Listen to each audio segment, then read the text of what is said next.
Albert Einstein, एक महान वैज्ञानिक की प्रेरक कहानी। अल्बर्ट आइंस्टीन का जन्म 14 मार्च 1879 को जर्मनी के एक छोटे से शहर उल्म में हुआ।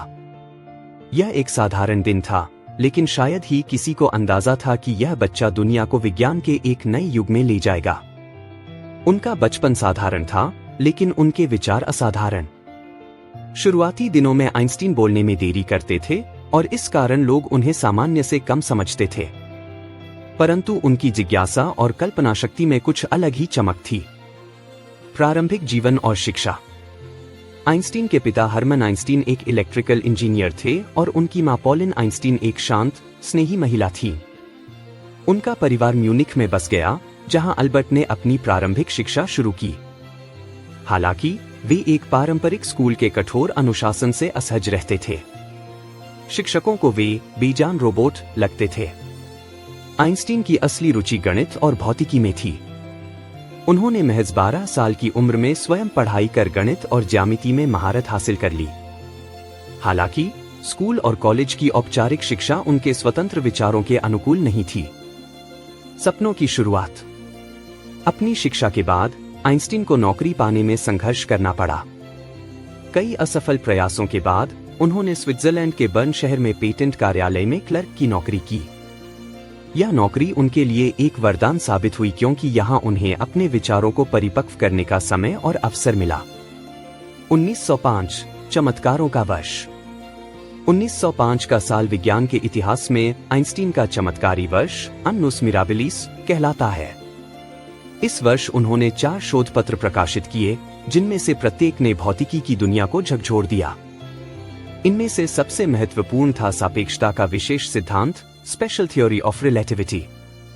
इसी सिद्धांत में उन्होंने वह ऐतिहासिक समीकरण दिया जिसने यह सिद्ध किया कि द्रव्य और ऊर्जा एक ही सिक्के के 2 पहलू हैं। गुरुत्वाकर्षण और सापेक्षता। 1915 में आइंस्टीन ने सामान्य सापेक्षता का सिद्धांत, जनरल थ्योरी ऑफ रिलेटिविटी, प्रस्तुत किया, जिसने ब्रह्मांड को देखने का तरीका बदल दिया। उन्होंने गुरुत्वाकर्षण को स्थान और समय की वक्रता के रूप में समझाया। उनका यह सिद्धांत इतना अद्भुत था कि 1919 में जब एक सूर्य ग्रहण के दौरान उनके सिद्धांत की पुष्टि हुई, तो पूरी दुनिया में उनका नाम गूंज उठा। नोबेल पुरस्कार और मान्यता। 1921 में आइंस्टीन को फोटोइलेक्ट्रिक प्रभाव पर अपने कार्य के लिए भौतिकी का नोबेल पुरस्कार दिया गया।